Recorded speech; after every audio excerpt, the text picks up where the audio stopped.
Olá, como dimensionar uma obra da maneira que ela realmente é executada? Ou, que é o título do meu livro, Alvenaria Amarrada, o sistema mais utilizado e menos conhecido do Brasil. Primeira coisa que a gente tem é, você executa o concreto armado errado. A gente tem que dimensionar da maneira que a estrutura vai se comportar.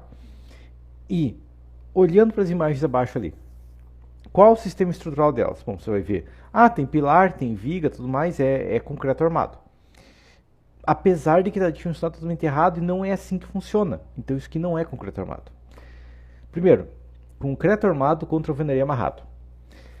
Qual a diferença entre esses dois sistemas? No concreto armado, o concreto e o aço trabalham em conjunto. Se eu tiver alvenaria, essa alvenaria serve apenas de vedação. Como que é feito o sistema de concreto armado? O método executivo correto para a estrutura funcionar como concreto armado. Número 1. Se executa a estrutura como um todo. Então, sobe-se a obra toda. Só a estrutura, sem paredes. É removido as escoras e só depois de ser removidas as escoras se começa a levantar as paredes, deixando alguns centímetros de folga entre o topo da parede e a viga ou a laje. Quantos centímetros vai depender do tipo de encunhamento, mas vai deixar ali 3, 5, até 10, 15 centímetros, depende do tipo de encunhamento, mas é uma folga ali no topo que tem que existir para que a alvenaria não pegue carga. E daí só depois de levantar todas as paredes de todos os pavimentos é feito o encunhamento do início ao fim, começando pelo topo e descendo, ok? Esse que é o sistema executivo, você vai chegar num prédio de 8, 10, 12, 20 andares e você vai ver que ele é executado assim, porque assim a estrutura funciona como concreto armado. Agora existe um outro sistema que tem normas sobre, não no Brasil, mas tem normativo sobre, o Código Europeu 6, por exemplo, é normativo disso, que se chama alvenaria amarrada ou alvenaria confinada, que é um sistema onde o concreto, o aço e a alvenaria trabalham em conjunto, ou seja, além do concreto armado tem a alvenaria resistindo cargas. Como que funciona a execução do sistema? Se concreta os pilares só depois de levantar a alvenaria, então vai começar a obra, beleza, a fundação está pronta, começa levantando a alvenaria. Quando levantou uma alvenaria, está 1 metro, 1,20 m, vai depender de cada caso, espessura de tijolo, tudo mais que o engenheiro pode determinar, mas é concretado os pilares, não seria bem pilares, mas é concretado os elementos verticais. Geralmente essas peças ficam na quina e com espaçamento baixo comparado a uma obra de concreto armado. E quando chega no nível da laje, é feito cintas. Lembrando que se eu faço um elemento horizontal em cima de uma parede, não é uma viga, é uma cinta. Eu não faço viga sobre parede, é uma cinta na parede. Por quê? Porque ela só amarra, ela não tem função de vencer vão, porque ela já está apoiada na parede, ok? E a parede funciona como elemento estrutural. E por que a parede funciona? Por que a carga não vai para os pilares? Porque a parede já está pronta. Quando a viga é concretada, ela vai pegar carga. E aqui entra a questão, o sistema padrão de execução de obras de até 4 pavimentos, como padrão, claro, vai variar, no caso, talvez tenha obra que 4 pavimentos é feito concreto armado, ou vai ter obra que 5, 6 pavimentos ainda é feito assim, mas a questão é, obras baixas, o padrão é executar parede primeiro e estrutura conforme a parede vai subindo, ou seja, não é concreto armado. Então vamos lá, como que é a alvenaria amarrada? Quais são as regras da alvenaria amarrada? Conforme está no Código Europeu 6, por exemplo. A alvenaria suporta compressão. Então, o elemento que vai suportar as cargas gravitacionais da obra é a alvenaria. É assim que um prédio, uma obra, um sobrado, uma casa se comporta.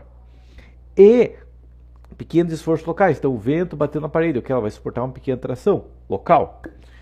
As cintas de concreto funcionam como uma amarração nas bordas, absorvendo todos os esforços de tração global. Lembrando que toda fissura é um caso onde ocorreu tração em algum ponto da estrutura e a alvenaria não resistiu àquela tração. Então eu coloco a cinta no contorno, ou qualquer outro elemento não resistiu à tração, né? Mas a questão é, eu coloco a cinta no contorno, porque as tensões se acumulam nas bordas e essas cintas vão suportar esses esforços. A alvenaria é conectada ao concreto armado com dentes ou ferros cabelo. E daí a baldrame suporta todos os pavimentos. Aqui entra a questão. Inclusive o peso da laje que está acima. Não, a baldrame não é dimensionada para suportar só a parede do nível TR, não. Porque a estrutura está sendo levantada em cima da baldrame. Então a baldrame tem que suportar todos os pavimentos. Inclusive laje, tem duas lajes, tem 3 lajes, 4 lajes. A baldrame tem que suportar 4 lajes. E aqui entra a questão, como a carga na baldrame não é, sei lá, 700, 800 kg por metro, e sim 2, 3, 5 toneladas, 10 toneladas por metro, trocar para uma fundação corrida é muito mais eficiente. Lembrando que fundação corrida, já que a parede é linear, se uma fundação linear, tipo uma sabata corrida, um alicerce, ou em alguns casos, com cuidado, se eu tivesse PT bom já no primeiro metro, um radier. E todas as cintas horizontais ligam de pilarete a pilarete, inclusive vergas e contravergas. Inclusive é muito comum você ver pedreiro experiente falando, eu vou fazer a verga, eu sempre faço a verga de pilar a pilar. Fazer contraverga sempre de pilar a pilar.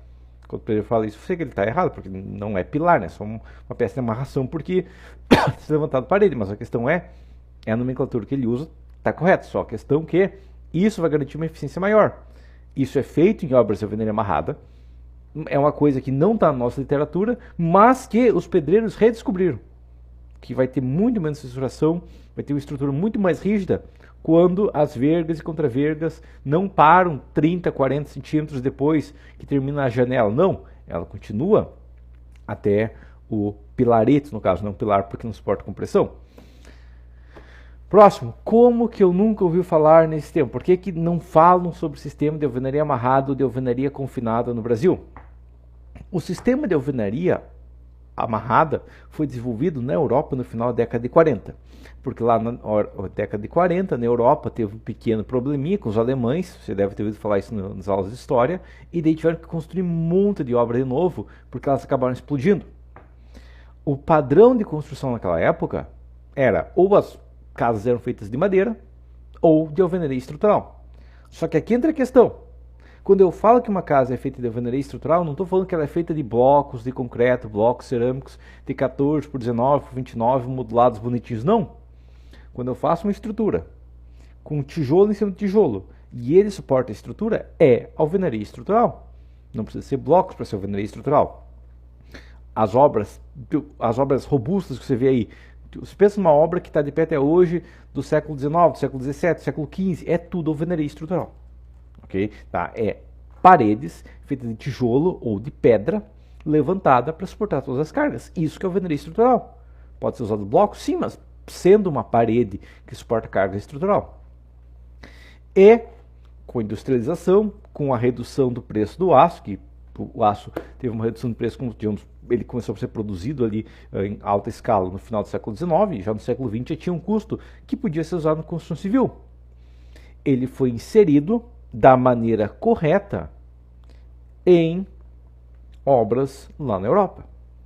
Como, já que blocos ainda eram raros naquela época, fazendo cintas, fazendo verga, fazendo contraverga, fazendo pilaretes e tudo mais de concreto armado junto com a parede, mas com a parede suportando as cargas. Pela baixa resistência da alvenaria, porque ok, eu tenho uma alvenaria, a regra base é em torno de 1 a 1,5 MPa por andar. Pode chegar a 2 MPa por andar, se o arquiteto foi bem maluco, ou se você não pode modificar nada no arquitetônico, tem que seguir arquitetônico maluco. Mas a questão é de 1 a 2 MPa por andar. Se eu tenho um prédio de 20 andares, eu vou fazer uma alvenaria de 20, 30, 40 MPa, difícil. Então, quando a gente fala de uma obra alta, o padrão ainda era se fazer de concreto armado ou aço. Por concreto armado eu consigo chegar em 30 MPa tranquilamente. Alvenaria é mais complicado, ok? E a nossa literatura de estruturas, se você pegar um livro de estruturas, principalmente os mais antigos, apesar de que os novos muitos são cópia de antigo, mas é basicamente um Ctrl+C, Ctrl+V de literatura americana, de literatura da Europa. Só que entra a questão, quando começou a ser desenvolvido engenharia no Brasil, o que eles pensaram? Vamos fazer uma engenharia para algo que ainda não é feito no Brasil. Naquela época, no caso, não existia construção de prédios altos, então vamos começar, né, com o que é buscado de engenheiro para fazer. Porque na década de 60, quando começaram a pesquisar isso, na verdade até a década de 90, a ideia de construir uma casa, a ideia de construir um sobrado e fazer um projeto estrutural dessa obra era uma coisa totalmente fora do padrão. Não se fazia, as pessoas faziam pela experiência. ok? Então não existia, tipo, é que nem hoje eu vou falar que eu vou fazer um projeto estrutural de uma casa de boneca, não se fazia. Por consequência, nossa literatura no Brasil de estruturas, e tem um problema que 90% dos engenheiros no Brasil se recusam a aprender inglês, mas a nossa literatura de estruturas no Brasil é voltada quase que exclusivamente a prédios, ok? E qual o problema? O problema foi o seguinte, que até a década de 90 não era problema nenhum, porque ninguém fazia projeto estrutural de casa sobrado. Era tudo vãozinho pequeno, era tudo simples, tudo mais, então não tinha engenheiro. O pedreiro fazendo experiência, o engenheiro chegava lá, similar a prédio e tudo mais, então não tinha muita coisa, até porque não tinha nada especial. Só que, com a popularização da engenharia, com a popularização de softwares, com os arquitetos, até isso que se fala, é uma questão extremamente importante, e com a demanda de arquitetônico maluco, tá? E porque é uma questão incrivelmente crítica que acontece, né? Você tem arquitetônico maluco surgindo muito mais recentemente, mas a questão é, com essa popularização, saíram milhares de engenheiros de faculdades, munidos dessa teoria, ou seja, eles sabiam fazer isso, na teoria de cálculo de prédios, não só teoria de cálculo de prédios, mas também softwares de cálculo predial, porque EBERIC, TQS e CPCAD, por mais que eles são vendidos muitas vezes para fazer obra pequena, eles têm uma teoria base de cálculo de prédios de vários andares. E daí o que aconteceu? Os engenheiros saíram da faculdade, aprenderam a sistema de dimensionar prédio, pegaram software de dimensionar prédio e começaram a dimensionar sobrado complicado de alto padrão. E daí, como tem muito mais engenheiro hoje em dia, a gente está buscando muito mais otimização e economia nas estruturas. Está sendo pegado, inclusive, projeto estrutural de sobrados normais, de casas normais, tudo mais. As prefeituras exigem hoje é muito mais fácil esse serviço de maneira otimizada através de dimensionamento computadorizado. Mas a questão é, os engenheiros saíram, pegaram essa teoria de cálculo predial, pegaram o software de cálculo predial e começaram a aplicar em obras baixas. E daí entrou a questão que até hoje você vê uma questão comum de obra, o pedreiro fala, meu Deus do céu, tem ferro aqui muito mais pesado, eu faço muito mais leve e nunca cai. Por que isso? Porque ele faz a alvenaria amarrada, tá? Agora, antes de eu falar da questão do porquê que a gente poderia aproveitar a alvenaria, o problema de alvenaria estrutural. O que é isso? Basicamente, a ideia de usar a alvenaria como estrutura existe, né? Ela já veio, né? Dimensionar a alvenaria como estrutura existe. O problema foi que quando a ideia de projetar a alvenaria estrutural surgiu no Brasil, a literatura que veio foi o quê? Vamos fazer a alvenaria estrutural e a alvenaria estrutural é feita de blocos. Tem que ser feita de blocos. A alvenaria estrutural é a alvenaria de blocos. O que não é verdade, porque eu posso fazer alvenaria de vedação de blocos, e o que não é verdade, porque eu posso fazer alvenaria estrutural sem blocos. Toda obra que durou mais de 500 anos, que foi feita na Idade Média em estar de pé, que foi feita na Renascença em estar de pé, foi feita de alvenaria estrutural, ok? De paredes suportando carga. Só que, quando a literatura veio para o Brasil, estava falando assim, alvenaria estrutural é alvenaria de blocos, tem que ser blocos, não pode ser não blocos. E daí entra a questão que, ok, a alvenaria estrutural de blocos ela tem uma vantagem, que eu posso armá-la na vertical, posso armar na horizontal, não tem que fazer pilaretes, nada. É só fazer a armadura dentro dos furos, pronto. E outra coisa também, novamente, a ideia de que vamos fazer literatura para quê? Para prédios, por quê? Porque, para começar essa história, obra de pequeno porte não é dimensionada, não era dimensionada, até hoje tem muitas que não são dimensionadas, mas quem vai se dar o trabalho, o engenheiro que se dá o trabalho de ler, geralmente vai começar a pegar obra de maior porte. Né? Os engenheiros que tomam vergonha na cara e estudam, dificilmente vão continuar projetando casa TR para essa vida. Então o que aconteceu novamente é que a literatura veio para prédios. Ok? Até porque um bloco estrutural normal consegue 4, 6, 8, 10 MPa tranquilamente. E aqui entra a questão, se a quantidade de andares é de 1 a 2 MPa por andar, significa o quê? Significa que a estrutura de blocos faz muito sentido para obras aí a partir de 3, 4 pavimentos, onde eu vou conseguir aproveitar a resistência do bloco. E no caso de casa térrea, não, no caso de casa térrea, tem que usar o mesmo elemento que é usado para 4 pavimentos. Daí não compensa. Ok? Tá? Porque, ok, se eu fazer um prédio de 4 pavimentos, ok, eu consigo fazer com 4 MPa. E se for um pavimento, você tem que fazer de 4 MPa. Aí fica, tipo, não compensa isso, né? Então, a ideia de usar alvenaria estrutural para obra terra e obra de 2 pavimentos não cresceu tanto quanto poderia ter crescido, pela teimosia de falar, não, mas tem que ser de blocos. Ok? Só em 2020, a nossa NBR 16868 começou a abordar tijolo como, como um possível elemento em alvenaria estrutural, sendo que o Código Europeu já tinha em 1996, que é a versão mais antiga do Código Europeu que eu tive acesso. Talvez tivesse até em versão mais antiga, porque já era executado na década de 40, mas o Código Europeu de 96 já tinha não só a questão de usar tijolo, mas a questão de usar alvenaria amarrada. Inclusive, a nossa norma é assim. Essa norma só vale para bloco de concreto e tijolo e bloco cerâmico. Tá? Tijolo cerâmico e bloco cerâmico. O Código Europeu fala assim. Essa norma vale para qualquer parede, digamos, de bloco, de tijolo, de que for, e se tiver surgir algum outro sistema que não existe ainda, usando algum material que não existe ainda, ou um material que já existe, aplicado de maneira diferente, essa norma está valendo também.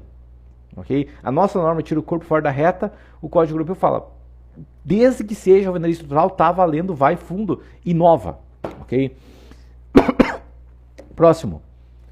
Agora, questão crítica, né, que sendo alvenaria, resistindo carga é estrutural. Não importa se tem modulação. Não é porque o bloco é modulado, não importa. Tá? Como que você define uma obra onde a alvenaria suporta cargas de estrutura? Alvenaria estrutural. Alvenaria amarrada é um tipo de alvenaria estrutural e o problema que a gente tem é que existe uma ideia maluca que a alvenaria estrutural tem que ser de blocos. Não tem. Tá? Agora, vamos lá. A pergunta que você deve estar se fazendo. Qual o problema, Gilberto? Porque eu faço só obra e está de pé? Bom, primeira coisa que eu faço assim está de pé é desculpa de pedreiro. Ok? Pedreiro fala, não, eu sempre fiz assim está de pé. Mas a outra questão é, tá errado. Tá? Só por isso já é uma questão. Qualquer imprecisão que você insere em um modelo, você tem toda uma parede. E daí no seu cálculo você ignora que tem uma parede. A parede tem uma rigidez pesada, ela tem uma área pesada, ela é 80, 90% da parede é alvenaria. Aí você vai ignorar isso, vai criar uma imprecisão gigante.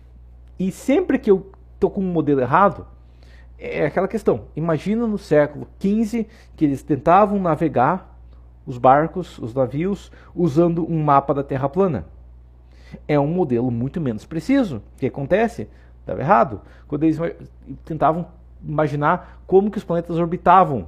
Tá? Daí o que acontecia? Que eles imaginavam que a Terra estava no centro do universo, que os planetas iam e daí voltavam, daí iam de novo e não fazia o menor sentido. Okay? Essa que é a questão. Quando eu uso uma teoria de um modelo errado, ou eu vou reduzir segurança, ou vou começar a errar mais, ou vou aumentar custo. Ok? E nesse caso vai acontecer tudo isso aí. Número 2.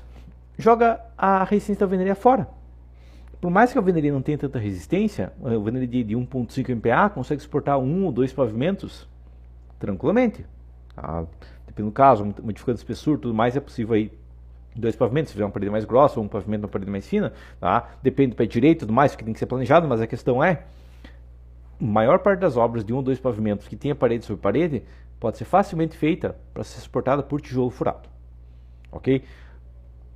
E utilizando engenharia adequada, e utilizando blocos adequados, tijolos ou tudo mais adequado, mas é perfeitamente possível fazer uma obra de 3 ou 4 pavimentos de alvenaria amarrada, e fazendo alvenaria amarrada vai ter uma economia muito maior. Tá?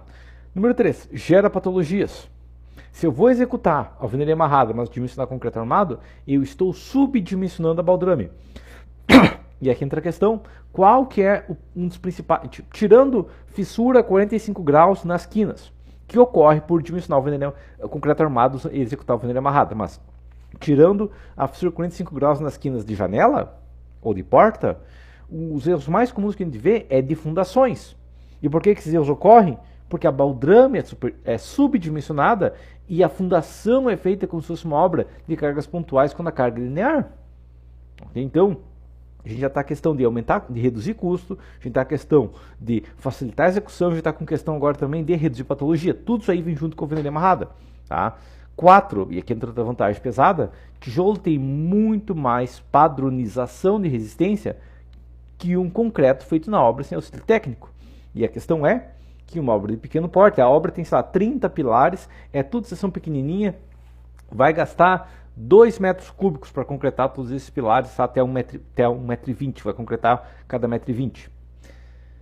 Se for chamar caminho concreto, é muito pouco concreto para chamar, muitas vezes não vai conseguir. Então é muito comum você ver em obras aí de pequeno porte que é feito concreto na betoneira, baseado no traço que o pedreiro acha bonito, baseado na pasada e na mangueirada, ok? Ah, o traço é 1, 2, 3. O que é o traço 1, 2, 3? Ah, eu dou 24 pasadas de cimento, de areia, 36 pasadas de brita, jogo um saco de cimento ali. O saco de cimento qual? Eu liguei para a loja de materiais de construção e pedi mais barato, entregaram aqui, não sei se é CP2, se é CP5, se é 32 MPa, se é 40 MPa, isso aí não importa muito, é traço 1, 2, 3, e a água, eu vou colocando água até eu achar legal. Tipo, isso não funciona. Dentro. Outra questão que é para piorar, né? Que se faz ser medido na pasada, a pasada de um pedreiro que acabou de acordar, acabou de tomar café da manhã, é muito mais forte que a pasada do pedreiro que está às 6 da tarde fazendo a última concretagem do dia. Ok? Então é totalmente impreciso. Tanto é que o professor Paulo Basso já fez estudos e demonstrou que concreto feito na obra tem 8, 10 MPa. Apesar do mínimo normativo para uma obra durar 50 anos ser 20. Então a questão é, não tem essa padronização, tem muita variação de resistência. Eu já tenho economia, eu tenho, digamos, facilidade de execução, eu tenho redução de patologias, agora eu tenho outra questão, padronização, quarta vantagem. E quinta vantagem, como a cinta só precisa suportar a tração, tá? As cintas não são feitas para flexão, ok? Como é só tração, a cinta é um tirante, e tirantes são armaduras leves, tá? Dificilmente você vai ter um tirante com uma armadura acima do mínimo. Tá? Por quê? Porque o que gera armadura pesada numa peça, geralmente é flexão. Okay? O que mais gera necessidade de aço numa peça, claro, se tivesse uma tração gigante seria uma questão especial, mas 99% do aço usado nas obras é por causa de flexão. Okay? A gente consegue reduzir muito a quantidade de aço reduzindo a flexão. Como assim só precisa suportar a tração, vai ser a armadura mínima. Nós podemos aumentar o cobrimento, porque se ela só precisa suportar a tração, a posição do vergalhão não importa, eu posso aumentar o cobrimento e eu vou manter a resistência e ganhar durabilidade. Quanto maior o cobrimento, menor a resistência na flexão, eu não tenho flexão, se tem tração, então não é problema, e maior a durabilidade. Então, além da economia, além da facilidade, além da redução de patologias, além da padronização, ganha durabilidade. Okay? As obras conseguem ficar mais tempo de pé sem executar como alvenaria amarrada. Ok? Tudo isso aí é vantagem. Como dimensionar isso então? Bom, as paredes são dimensionadas como alvenaria estrutural, conforme a NBR 16868, igual a qualquer outra parede de alvenaria estrutural. Qual que é a diferença? Bom, primeiro, a baldrame tem que ser dimensionada para a fundação como um todo, isso aqui ainda é igual a alvenaria estrutural, tá? Qualquer outra alvenaria estrutural. A diferença que tem é usado cintas armadas para resistir tração. Eu não vou fazer a armadura na vertical, porque não tem como colocar armadura vertical em uma parede de tijolos, que só tem furos horizontais ou nem tem furos. Então, as cintas ficam na vertical com pilaretes, ok? Só que como só precisa suportar esforços secundários pequenos, elas vão ter uma armadura muito menor que um pilar normal. Esse é um dos motivos que um monte de pedreiro faz pilar com treliça e fica de pé. Se realmente o pilar tivesse uma carga ali de 10, 15 toneladas, ele arrebentaria. Mas como está cheio de parede no contorno, é a parede que está pegando carga. Ok? Inclusive, onde tiver abertura grande, eu também tenho que fazer uma amarração. E aqui vem aquela questão que os pedreiros que têm experiência fazem com padrão, e que a alvenaria amarrada vai dizer, recomendação padrão também, que é, tem uma janela, principalmente uma janela grande, se for uma janelinha ali da lavanderia, que é uma janela de 40 por 40, não é tão crítica, mas tem uma abertura grande, a verga vai de pilarete a pilarete. Okay? Se tiver que fazer uma verga de 3 metros para uma janela de 1,50 m, é feito. Mesma coisa com a contraverga. Faz sempre a alvenaria dentro de quadros que confinam ou amarram ela. Entendido? Só agora entra a questão. Se a obra possui vigas aéreas, que é um termo que você vê o pedreiro falando. Por que o pedreiro fala que viga aérea tem que ter mais aço? Porque viga aérea realmente precisa de aço. Uma viga sobre parede não precisa porque não é uma viga, é uma cinta. Tá? Mas uma viga aérea, ok, aí ela é uma viga mesmo. Tá? Falar tipo viga aérea é que nem falar tem um avião aéreo. Tá? E daí eu tenho um avião que tem 4 portas e anda no asfalto, daí não é um avião, daí é um carro, ok? Se a gente chamar tudo de avião, tá errado. Então a questão é, onde tem viga, ou tem um pilar, que não é um pilar que só está embutido na alvenaria e não pega quase nenhuma carga, tem que se trabalhar com um sistema misto. Daí eu vou usar um coxim, e eu vou dimensionar só as vigas, e só os pilares mesmo, como pilares e como vigas. Entendido? Onde for cinta, eu não vou dimensionar com viga. Onde for pilar embutido na alvenaria, não é pilar, é um pilarete que não suporta compressão. Só pequenos esforços de tração e faz uma amarração da alvenaria para permitir um esbotismo um pouco maior. Ok? Mas basicamente será essa questão. E tem a questão de marketing dentro do meu livro de alvenaria amarrada, que eu publiquei agora, um dia de hoje, agora que está lançado esse vídeo, está disponível já no meu site. Você vai fazer uma pré-compra por enquanto, porque eu vou lançar a primeira leva, vou vender direto, tá? Mas se você está assistindo esse vídeo a partir de metade de setembro, você pode comprar ele direto, já colocar o endereço, vai ser enviado no outro dia para sua casa, então vai ser entregue no correio para ser enviado outro dia, tá? Mas a questão é, dentro do meu livro de alvenaria amarrada, eu demonstro exatamente o passo a passo para dimensionar esse tipo de obra, além do passo a passo para evitar as patologias que hoje em dia ocorrem porque a gente acha que está executando concreto armado, mas está executando alvenaria amarrada. Além disso, dentro do meu curso de alvenaria estrutural, eu também tenho aula sobre como dimensionar a alvenaria amarrada, ok? Link aí embaixo, tanto do meu livro quanto do meu site, onde tem o curso de alvenaria estrutural, daí o curso estrutural é em vídeo, já o livro de alvenaria amarrada, curso de alvenaria amarrada, porque é só um curso escrito, né? Mas a questão é por texto, né? Um livro normal que vai ser entregue fisicamente na sua casa, beleza? Mas por enquanto seria isso. Lembre, quando você for pensar que vai dimensionar concreto armado, você tem que lembrar, eu estou dimensionando concreto armado, eu tenho que imaginar que é concreto armado. Eu não posso fingir que é concreto armado e executar a alvenaria amarrada, porque vai ter um custo muito maior, vai ter mais patologias, e entra a questão aqui, justamente os erros, mas além de estar errado, jogar a resistência fora, dificultar a execução, gerar patologias, ter despadronização e ter menor durabilidade, você está fazendo errado, ok? Então, essa é a questão, lembra disso, e se você pega uma obra que tem parede sobre parede, que o cliente está buscando economia, e que você tem um fechamento com parede, com alvenaria, tá? Porque se for fechamento de drywall não vai ajudar muita coisa, mas você tem fechamento de alvenaria, se você está buscando economia, se está buscando eficiência, está buscando durabilidade e redução de patologias, use a alvenaria como elemento estrutural importante, igual é feito desde a década de 40 na Europa, beleza? Mas por enquanto é isso então, e até a próxima.